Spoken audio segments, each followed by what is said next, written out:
Welcome to the online video series on digital signal processing. I am Vikramathithan and I am going to discuss with you about digital signal processing in various video lectures. Okay, so the course what I am going to discuss with you is digital signal processing, and we call it as DSP. Before starting this particular course, I would like to give one important suggestion or a statement. One of the important course in engineering is DSP. Even in industries, its importance is more. So, as a student, when you start this particular subject, my sincere advice is take a separate notes, and once you start reading this particular video or seeing this particular material, just give pause then and there and make yourself notes. The way you understand is the way you reproduce in your notes, okay, so that you can refresh easily. Okay, please keep this in mind, maintain a separate notes and start listening the video lectures. So let me start with the introduction. Digital signal processing. What do you mean by a signal? Any information, any message is nothing but a signal. So what do you mean by a signal? Any information, a data is nothing but a signal. I am going to do process. What do you mean by process? A manipulation, a amplification, a noise removal, retrieving the data. All these are all comes under processing. So I am going to do signal processing. What type of signal you have to process? That is the next question. So let me say in general, what do you mean by signal processing? Retrieving the data, analyzing the information, doing some calculation about the information, because information is nothing but the signal, is nothing but signal processing. Keep it in mind. Let us not come to the digital topic later. Let us come to that later. Now let us analyze what is signal processing. Keep it in mind. Now, I am just talking to you. The voice what I am talking to you is nothing but analog. It's an analog signal. A set of numbers is nothing but a discrete signal, or I can also say digital signal. Okay, so keep it in mind. Whenever I say an analog signal means there is some continuous waveform. So we represent as T, and the amplitude is x of t. Whenever I use the word discrete, let us say 5, 8, 9.3, 2.5, minus 2.5, this comes under digital or discrete. So there is a small difference, let me explain. We represent this as n and this is x of n.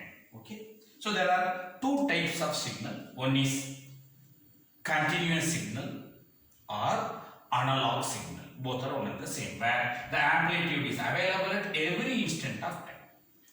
Other is discrete signal, which means amplitude is available only at particular instant, not in between. In between it is undefined. We have discussed even in signals and system.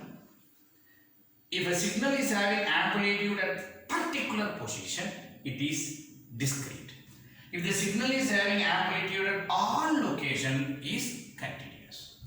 I can say the word continuous and I can also say the word analog. There is no difference. Okay, it is just a language colloquial problem. This is nothing but discrete. What do you mean by discrete signal? Which has amplitude, any value doesn't matter, but available in some location is nothing but discrete.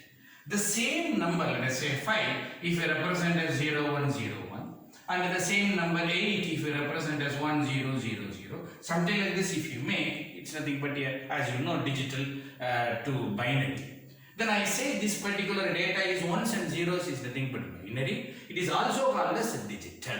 Okay. So nothing wrong. Discrete is set of numbers, or I can also say digital. Okay. Both are almost the same. Okay. So keep it in mind. Now, which is easy to do process. Just I am recording something in a camera, which means you are recording a continuous signal. I am doing some process inside a calculator. I am doing some process in a computer. Computer means the moment I use the word computer, it is a digital computer. Please remember, digital computer. It comes under it. So, conclusion. Doing some process in a machine, especially a video camera, let us say, not a digital camera, an ordinary video camera, let us say, this comes under analog. The tube light comes under analog. The fan comes under analog. Computer is doing some process, is nothing but digital. General question, which will be fast? Obviously digital. A computer is doing the work. Fast is digital. Accuracy in the result is a digital. Time consuming is less time consuming, is nothing but a digital. It's a general statement. That is the reason in the modern world everything comes under digitized. Digital India, digitized. What is that meaning? Do the process in a computer. Don't do anything in a manually. Don't do with the circuits. So whatever the circuits we designed with the diodes and capacitors and the transistor, you convert that into a computer program. Whatever the work done by a circuit, the same work done by a program is nothing but digital. For example, if you take a normal analog camera, inside the lens is there, inside some film roll is there, or some circuits are there. It is nothing but analog. The same camera is an app in your mobile phone. The app is nothing but a software, digital. Am I right? There is some video game which usually will play with joysticks and everything, which is a circuit, which is analog. The same game is available as an app in your mobile phone, which is a software. I am just using the same example because usually we know that an app in a mobile phone is nothing but a software, which is a digital. Now the conclusion. Whatever the work you have, a torchlight, let us take, you have a battery, you have a bulb. Even in mobile phone there is a battery, there is a bulb. Leave, that is not the matter. In the torchlight there is a small circuit. Yes, once you switch on, the torchlight is on. Instead of the circuit, we are having an app called the Torchlight app, which is available in your mobile phone. So conclusion, whatever the work done by a circuit, the same work can be done in a program as a software. Conclusion, circuit work is analog, program work is nothing but a digital.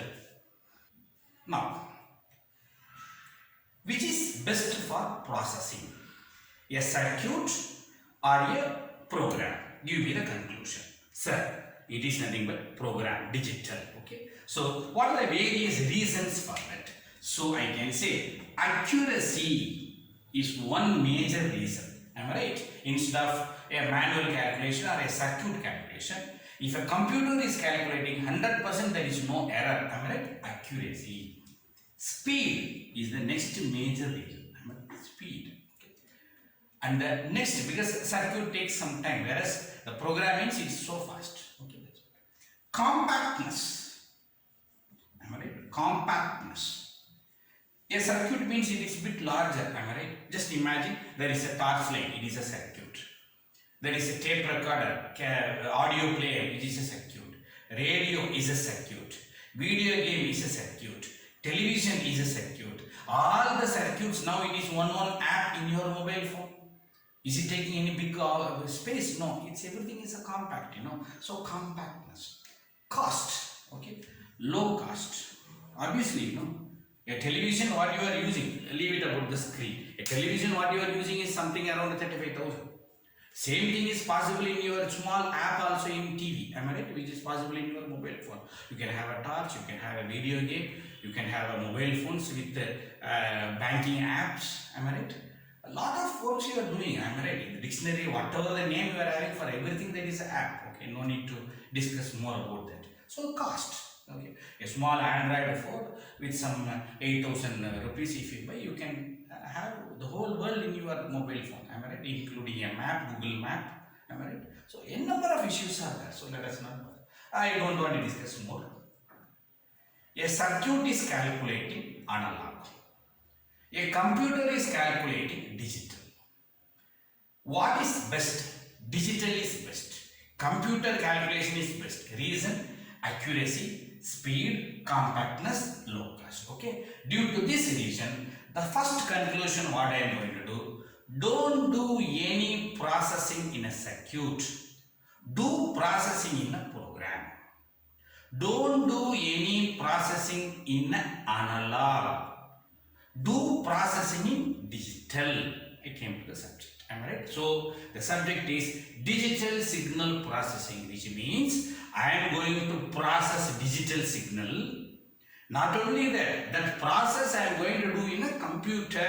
Please remember, a program. But remember, the subject is not for the programming subject. Later we are going to learn digital image processing. Later we are going to learn digital signal processing algorithm and architecture. There you will learn the programming techniques and we can implement everything in the MATLAB, which is nothing but a program. So this is my subject. DSP is the fundamental for all. Okay. So now one by one I am going to give some conclusions.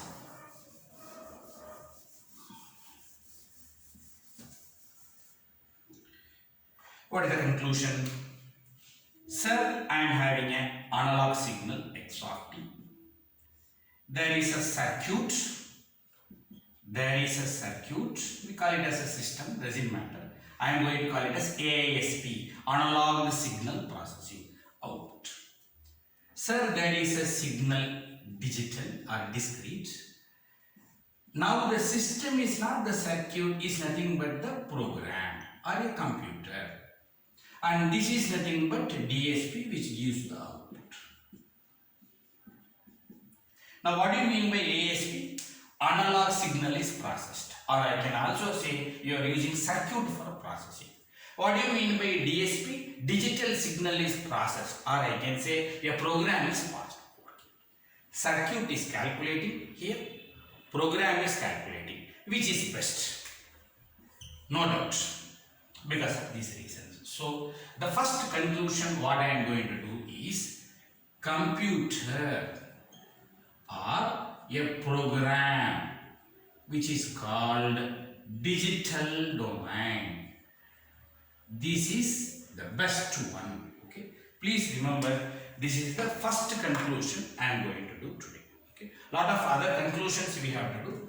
Later we can enter into the real subject. Okay. Please keep it in mind. The first conclusion what I did is computer is the major conclusion. Okay. Keep it in mind. Now let us enter into the next conclusion, next topic. You can see some signal from a signal generator. When you do the lower semester labs, you will have a signal generator, you will have a circuit, you will have a CRO, am I right? And once you start the signal generator, you pass some signal, maybe a sine wave or square wave or sawtooth wave. You did some calculations, you saw everything in a CRO. And you do have a CRO. There is a screen and you have some knobs and you might have seen some waveforms which comes here and you started taking the reading. Am I right? You started taking the reading. When you do, two major measurements you did on that day. One is height called amplitude knob. Other one is time. Exact is nothing but time. Is nothing but time knob, which means how much, if there is a wave, how much is the amplitude, 5 volt or 2 volt or whatever it may be, with respect to time. Am I right? So, whatever you saw on the CRO on that day is called time domain. What do you mean by time domain? A signal is viewed, signal amplitude is viewed with respect to time axis. Okay, this is called time domain. And you did lot of experiments like low pass filter, Butterworth low pass filter, amplifiers, attenuators, half-wave rectifier. Like this, many experiments you might have learned. In all the experiments, you take the reading, you tabulate. You take the reading, you tabulate with respect to time axis. Am I right? With respect to time axis. Every day you will measure the time, every day you measure the amplitude, and you make a note in the tabular column. Later, you will calculate time is nothing but a t, 1 by t is nothing but f. Am I right? 1 by t is nothing but f. We know. And later, from this particular calculation, you start plot this particular value in a graph which is called a semi-log graph, which is usually a frequency axis. And you remember 0 Hertz, 1 kilohertz, 10 kilohertz, 100 kilohertz, am I right? And then you go for 100 kilohertz and then 1 megahertz, and like this you start the party. Even there also you might have got a graph like this, which is also an amplitude. Please remember, even here also the y-axis is amplitude, and you say 8 volt or something like this. Now see the beauty. This is amplitude with respect to time. This is amplitude with respect to frequency. So this is nothing but frequency domain. Okay, what it is called? Frequency domain. What is that meaning? Same signal you are viewing in frequency domain. Same signal you are viewing in time. And here what are the benefits you had? You take the maximum value, you take 3 dB down or 0.707 or half the power, and you started calculating bandwidth and you start explaining the characteristics. Everything was very easy in frequency domain. So, whenever you see a signal, whenever you do calculation or analysis a signal, which is better? Analyzing in time domain, analyzing in frequency domain. Conclusion: analyzing in the frequency domain is easy, best. You can also do in time domain, but it takes some time. Okay, but analyzing in the frequency domain is the best. So this is the second major conclusion. More detailed discussion we are going to do in our subjects. Okay, don't bother about that. So the major conclusion is, do the calculation or do the analysis in frequency domain. That is the best. So, what is the second conclusion I am going to do? Which domain is easy to calculate? Which is nothing but frequency domain. Okay, that is the best one.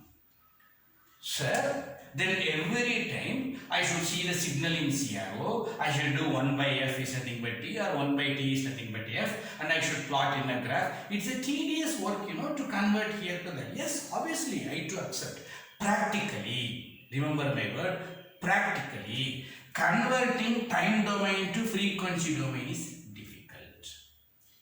Theoretically, using a formula, theoretically, a beautiful tool we are having.